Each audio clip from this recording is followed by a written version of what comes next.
আসসালামু আলাইকুম এভরিওয়ান, আশা করি আপনারা সকলে ভালো আছেন। তো আজকে আবারও নেট বন্ধ করা হলো। এই ভিডিওতে আমি আপনাকে দেখিয়ে দেবো কীভাবে আপনি ভিপিএন ছাড়াই আপনার ফেসবুকটি চালাতে পারবেন ফুল স্পিডে।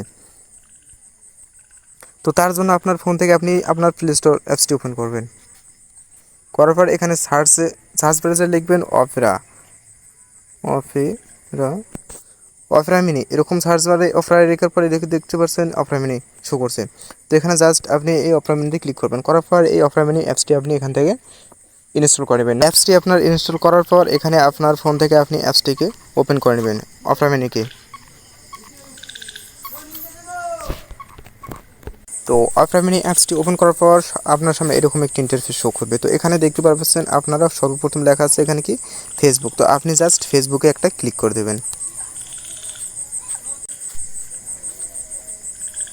তো এখন কিন্তু আপনি দেখতে পাচ্ছেন আমার এখানে ফেসবুকটি চলতেছে। তো আপনার সর্বপ্রথম ওখানে ফেসবুকে ক্লিক করার পর কিন্তু আপনার ওখানে যদি কেউ ফেসবুকটি লগ ইন করা না থাকে তাহলে আপনার কিন্তু সামনে একটি ইন্টারফেস শো করবে। সেখানে আপনার ফেসবুকের পাসওয়ার্ড এবং আপনার ফেসবুকের যে নাম্বারটা আছে সেটা দেওয়ার পর ওটাই আপনি লগ ইন করে নেবেন। নেওয়ার পর আপনার সামনে এরকম আপনার ফেসবুকটি ওপেন হয়ে যাবে। তো আপনি এখান থেকে আপনার ফেসবুকটি চালাতে পারবেন। তো দেখতে পাচ্ছেন এখানে আমার ভিডিও শো চলতেছে।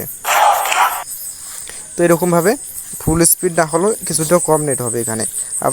আপনি বুঝতে পারছেন যে দেশের কী অবস্থা, তার কারণে এখানে কিছুটা নেট কম চলতে পারে, কিন্তু তারপরেও নেট মোটামুটি অনেক ভালো চলবে। দেখতে পাচ্ছেন আমার ফোনে মোটামুটি অনেক নেট ভালো চলতেছে। তো এরকম করে আপনিও আপনার ফেসবুকটি চালাতে পারেন ভিপিএন ছাড়াই। তো আজকের ভিডিও এই পর্যন্তই, দেখা হচ্ছে অন্য কোনো ভিডিওতে। তো আমার ভিডিওটি যদি আপনাকে ভালো লাগে তাহলে আমার চ্যানেলটি সাবস্ক্রাইব করে রাখুন। তো দেখা হচ্ছে অন্য কোনো ভিডিওতে। এই পর্যন্ত ভালো থাকবেন, সুস্থ থাকবেন। আল্লাহ হাফেজ।